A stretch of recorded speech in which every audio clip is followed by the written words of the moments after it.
Polling agent বসাতে না পারে, ভোট করতে না পারে। এমনকি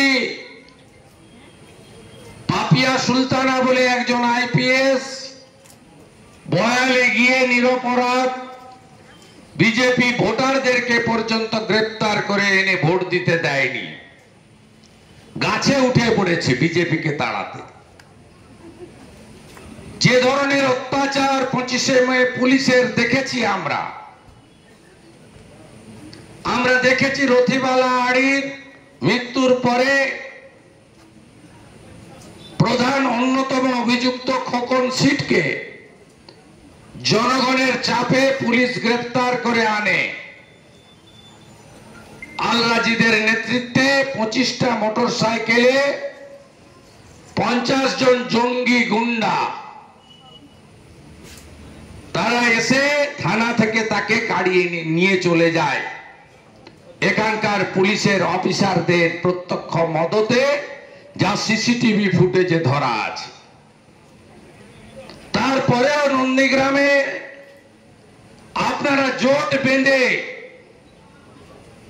8200 ভোটে তৃণমূল কংগ্রেসের প্রার্থী মমতা ব্যানার্জির প্রতিনিধিকে আপনারা হারিয়েছেন। আমি আপনাদেরকে প্রণাম করি। আপনাদের এই হার না মানার যে লড়াই, স্বাধীনতার আগে নন্দীগ্রামে ব্রিটিশের অফিসাররা আসতে ভয় পেত, বলতো দারোগা পুরানো নন্দীগ্রাম।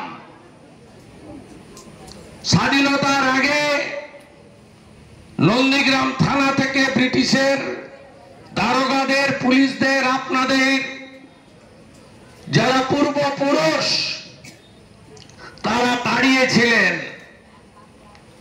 অত্যাচারী ইংরেজদের বিরুদ্ধে। পরবর্তীকালে সুদীপ্ত তেওয়ারির আত্মত্যাগ, নন্দীগ্রাম আন্দোলন, উন্নয়ন আন্দোলন, তার পরবর্তীকালে নন্দীগ্রামে কৃষির জমি রক্ষার জন্য বর্ষতা বিরোধী সংগ্রাম, 41 জনের আত্মত্যাগ। 2021 সালে আমাকে ভোট দিয়ে জেতানোর জন্য প্রথম হিন্দু শহীদ দেবব্রত মাইতি চিল্ল গ্রাম।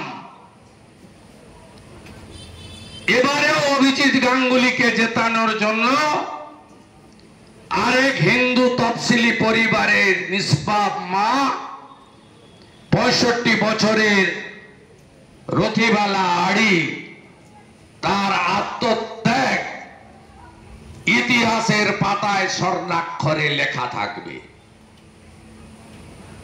এই অত্যাচারীরা শেষ কথা বলে না। যুগে যুগে মোগল, পাঠান, হানাদার, ব্রিটিশ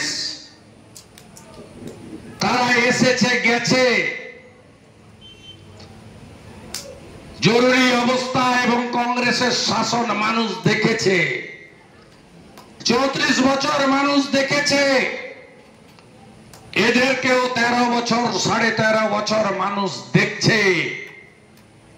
তাই আপনারা এতটুকু বিচলিত হবেন না।